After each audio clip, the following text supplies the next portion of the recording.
Hey, I'm Becca with the Happy Ever Crafter, and I have some thank you cards I need to make today. So I've grabbed some watercolor paper, and I actually recently received this all-in-one watercolor set from Grabie. And I thought, why not try using nothing but this to make my thank you cards today and see how it turns out, because I've never tried this before. So come along with me as I do some experimental thank you cards. If you've been following me for a long time, you know I'm not like a technical watercolor artist. I just like to play with watercolor. And so I feel like this is a really good set, hopefully, for me, because I don't have like a ton of fancy watercolor tools. And I also am not like a professional at how to use them. Okay, so it comes with paper. I don't need the paper because I'm going to use, you know what? I could use this for thank you cards, but it's a little bit too small to fold in half. So I'm going to cut my own watercolor cards out of my Strathmore watercolor paper. But I like the tin. The color of the tin is cute. All right, so this is the watercolor tool kit. These are the water brushes, which historically I don't love using because I often don't love the size of the tips, and I usually use water brushes for lettering, and so I'm kind of particular about the size of the brush on these, but I'm going to play with them for the sake of really giving this all a try. And it also comes with a fine liner, a size 3, which is typically my favorite fine liner size. Okay, so these are handy. I like that, so that'll actually kind of keep them nice and clean too when I close this. But yeah, it kind of tells me what all the colors are, which is really helpful, because sometimes when you use a pan like this, the colors look like one thing in here, but they look different when you actually test them out. So we'll see if they end up looking like what they do here. I'm going to put these aside for now. Okay, so typically with these water brushes, you actually fill them up with water. That's the whole point, so you can take them to travel with you. But I actually just happen to have a glass of water, so I'm going to actually just dip my brush in there. And I'm going to choose a few colors, and we're going to make some flowers. In looking at this pan closer, I actually think that entire top row is sparkly. Yeah, it is. And for this experiment and for these thank you cards, I actually think I just want regular paint. So I'm not going to use the top row. I'm going to use the bottom. And I'm going to just pick a few colors that I want to do for a thank you card. Right away, I'm feeling drawn to these like really pretty blues over here. And maybe some pinks. And then I'll probably want a green for some leaves. So let's just start with a pink. I'm going to just do some blobs that I will eventually turn into flowers. And let's do it. Jumping right in. Pretty. I like the color. Okay. I'm going to add some more. Do like a really saturated one. I'm just scribbling. So if you feel intimidated by watercolor, hopefully this makes you feel better, because I am not a watercolor pro. I'm just playing. I'm literally just adding water and paint to this brush and making blobs on the page. Some of them lighter, some of them darker. Doesn't have to be fancy at all. Some of them are almost invisible. Some of them are really saturated, and you can dab more color into them. Ooh, I really like these watercolors. Pretty. And we can make all sorts of different shapes. We can make little ones. We can make big ones. Just kind of filling the page. And so I'm basically going to fill up this page with these blob shape flowers in some different colors, and then I'm going to chop them up into cards, and you'll see just how simple it can be. It doesn't have to be fancy. We're going to try a couple different colors. So now I've cleaned off this brush, and at the same time I want to also say I don't dislike this brush for painting. Like I said, I typically don't use just a plain water brush. I'll usually just have a brush with me, but I am not minding this right now. I want to test out this really light blue, because sometimes really light watercolors I find a little tricky. Like in watercolor, you don't often use white. And Make some flowers in this one too. Oh, it's really light. I wonder if you can even see that on camera, honestly. It's really pretty. I'm gonna see what happens when I overlap too.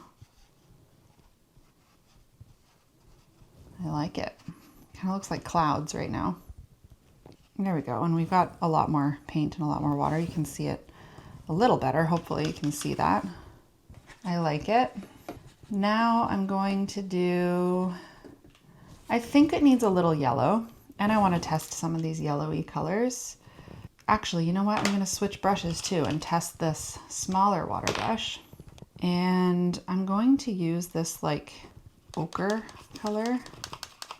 And I'm going to just do some little tiny, tiny flowers. Little clusters of just the dots. And they can overlap in some spots, or they can just be solo. To be honest, I'm not loving that color of yellow.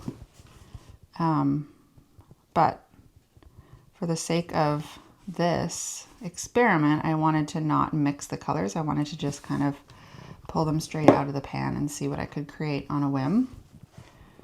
So we'll see what happens once I hop in there with my marker.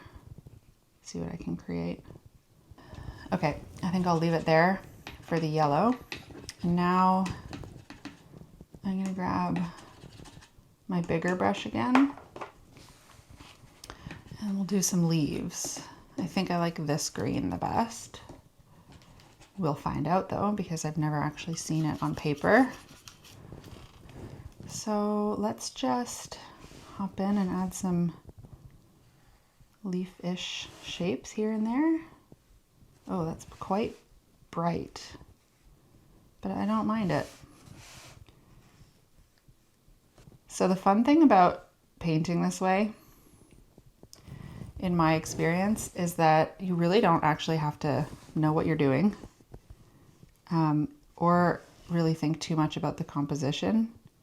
You can just kind of toss things in there, and then we're gonna fix it with a marker, which I always feel more confident in, just doodling.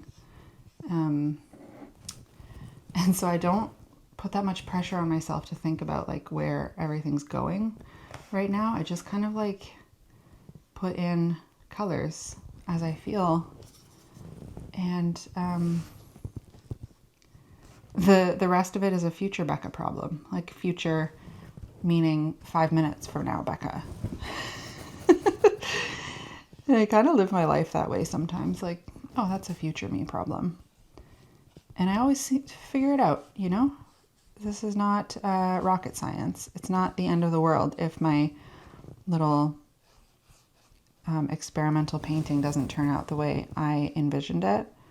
In fact, that's kind of why I don't envision it before I start. I just jump in, just play. Because what's the worst that could happen? Your painting ends up being something you don't like, and guess what? You can just chop it up into more little bits so it's unrecognizable. It's not going to look like this in the end. You're not going to see all of these. I just dipped my arm in it and I don't care. But yeah, you're not going to see all of these bits all together. So like, why freak out about it? Why overthink? Just jump in. And I say all these things, but I still have to remind myself of all that too, you know? Everybody overthinks in art. Makes too big of a deal out of it. And I think I also am gonna need maybe some stems. I'm gonna bring some random stems in here.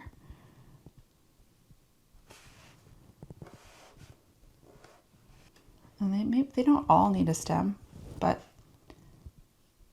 I just kind of want a little bit of that. And like, it's kind of fun when the colors bleed, and we can just kind of see what happens as I add more stuff to this.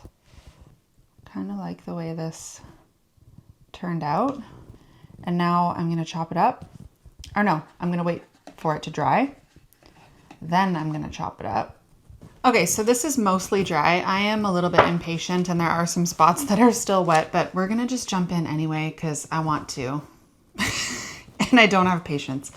I'm also going to cheat a little bit because this Grabie set only came with a fine liner, but I want to use a brush pen to do some like thicker details on these flowers. So I'm just going to kind of play with what I want these flowers to look like. Oh, this brush pen is dead. Kind of play with what these look like and kind of follow the like shape of the watercolor a little bit and give these flowers a bit of definition. They don't have to, like, we don't have to follow the whole flower even. It can just kind of look like that. Give it some jaggedy petals and just play. This is not my usual style of doing this, but I just felt kind of inspired to follow the lines of the way the watercolor dried.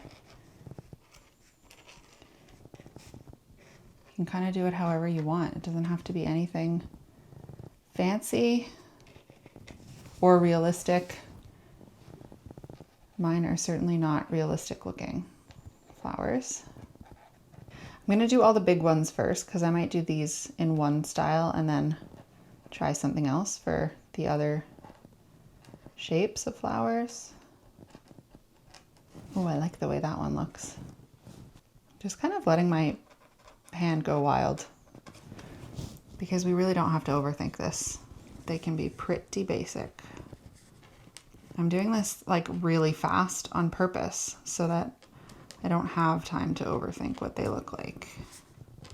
Cute. I'm liking the way this looks.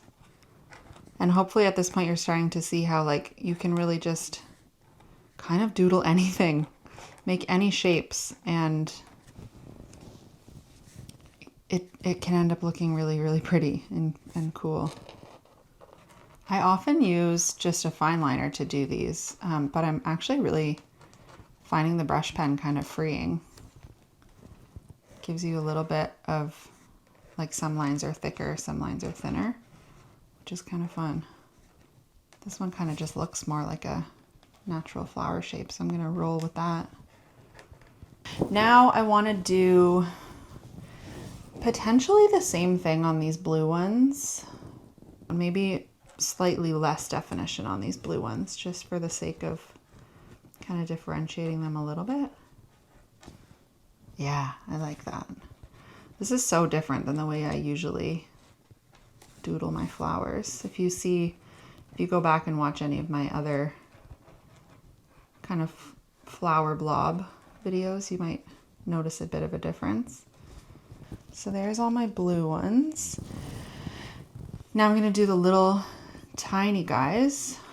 I also really love when the line is outside the flower. It just, I don't know, it adds a little bit of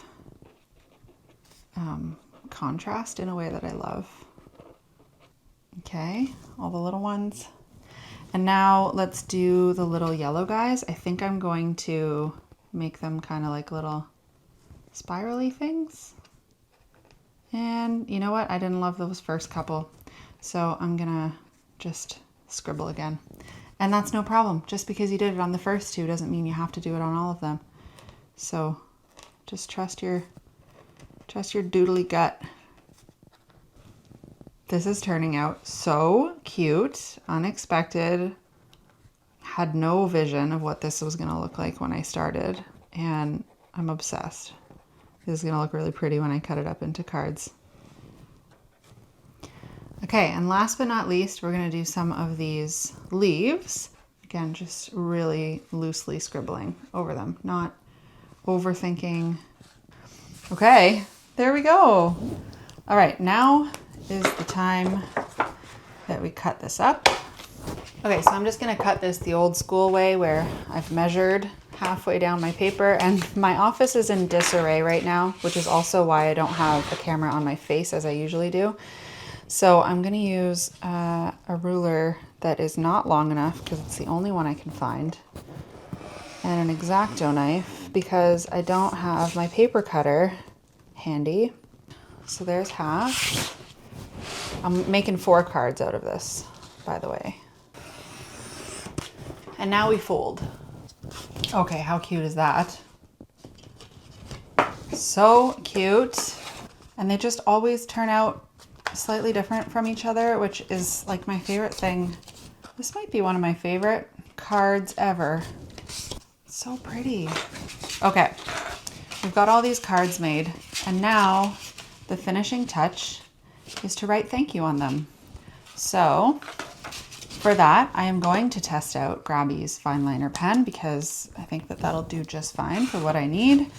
I'm gonna write in, usually I just find like whatever makes sense as a little blank spot on the front. And you could also write it on the inside if you don't want to put lettering on the front. I just like to put lettering on the front. I'm using a laser level, and I'm gonna do it in like a little script, but you could totally just do block letters, whatever you feel comfortable with. Look how cute that is. I mean, come on. So simple, so cute. Then I'm gonna do this one as well. And I'm gonna write this one actually along the bottom. It's just so cute. I need a synonym for cute. Adorable, precious. I love them. And the bonus is that I only needed 2 today, but I made 4. So now I can save those. I might not write on them because I might need them for like a birthday or a congratulations or something. I'm gonna leave them blank, and I'm gonna put them in my little card box where I keep all my pre-finished cards, and I'm gonna call it a day. I hope you found that helpful. I have tons of videos like this. I am no professional at any one art skill. I kind of just make it up as I go with whatever supplies I'm using. Today that happened to be the Grabie all-in-one watercolor set, which, by the way, this video is not sponsored, but they did send me this to try. And I would say my official review is that I liked them and they worked great for my purposes today. So I will share the link to that down below as well. But in the meantime, I'm also going to link you to another video that I think you might like, and I hope to see you over there.